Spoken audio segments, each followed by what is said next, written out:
মানবিক করিডোরে করিডোর দেওয়া মানে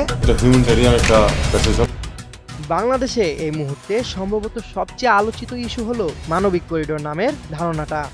মায়ানমারের সংঘাতময় আরাকান রাজ্যে বাংলাদেশের ভিতর দিয়ে মানবিক করিডোর দেওয়া হবে বলে প্রথম জানান পররাষ্ট্র উপদেষ্টা তহিদ হোসেন।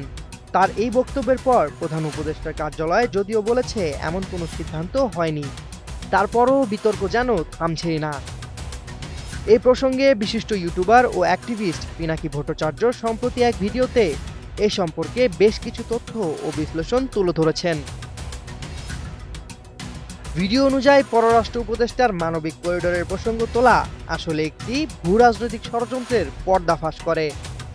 পিনাকির দাবি, ভারতের স্বার্থকেন্দ্রিক কালাদান মাল্টিমোডাল প্রকল্প বাস্তবায়নের পথে সবচেয়ে বড় বাধা ছিল রাখাইনের রোহিঙ্গা জনগোষ্ঠী।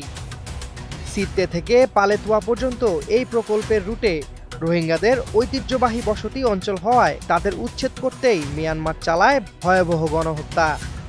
অ্যামনেস্টি ইন্টারন্যাশনালের এক প্রতিবেদনের উদ্ধৃতি দিয়ে পিনাকি ভট্টাচার্য বলেন, সিত্তে বন্দরের আশেপাশের রোহিঙ্গা বসতিগুলো উচ্ছেদ করে সেখানে অবকাঠামো নির্মাণ করা হয়েছে।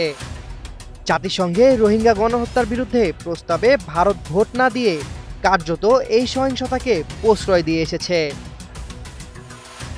ভারতের অভ্যন্তরেও রোহিঙ্গা শরণার্থীদের জঙ্গি আখ্যা দিয়ে দেশ থেকে বের করে দেওয়া হয়েছে বলে পিনাকি ভট্টাচার্যের অভিযোগ। তার মতে, ভারত কোনোভাবেই চায় না যে রোহিঙ্গারা রাখাইনে ফিরে যাক, কারণ তাদের ফিরে যাওয়া মানেই দিল্লির কালাদান প্রকল্পের ভবিষ্যৎ হুমকির মুখে পড়া। এদিকে বাংলাদেশের অন্তর্বর্তী সরকার সম্প্রতি রোহিঙ্গাদের ফেরত পাঠাতে সক্রিয় পদক্ষেপ নিতে শুরু করেছে। ঈদের পরে রোহিঙ্গাদের ফেরত পাঠানো হতে পারে বলে সরকারের পক্ষ থেকে জানানো হয়েছে। পিনাকির ব্যাখ্যায় এই উদ্যোগেই ভারতের উদ্বেগ বেড়েছে এবং তখনই শুরু হয় মানবিক করিডোর নিয়ে আলোচনার নাটকীয় আবির্ভাব। পিনাকির বক্তব্যে আরও উঠে আসে বাংলাদেশের কিছু কূটনীতিকদের ভূমিকা নিয়ে সন্দেহ। তিনি বলেন, ভারতের স্বার্থে কাজ করা ব্যক্তিদের মধ্যে অন্যতম হলেন বর্তমান পররাষ্ট্র উপদেষ্টা তহিদ হোসেন। তার মতে 111 ও বিডিআর বিদ্রোহের সময় তহিদ হোসেনের ভূমিকা ছিল বিতর্কিত। পিনাকি ভট্টাচার্যের দাবি, মানবিক করিডোরের প্রসঙ্গ টেনে তিনি ভারতের ন্যারেটিভ প্রতিষ্ঠার চেষ্টা করেছেন যাতে রোহিঙ্গা প্রত্যাবর্তন বিলম্বিত হয়। শেকড় থেকে শিখরে।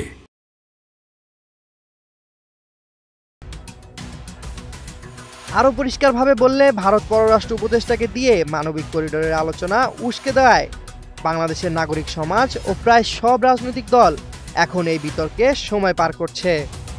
আর ভারত এটি চেয়েছে যে অন্তর্বর্তী সরকারের বিরুদ্ধে সবাই সোচ্চার থাকুক। সামিউল জয়, 21 টেলিভিশন।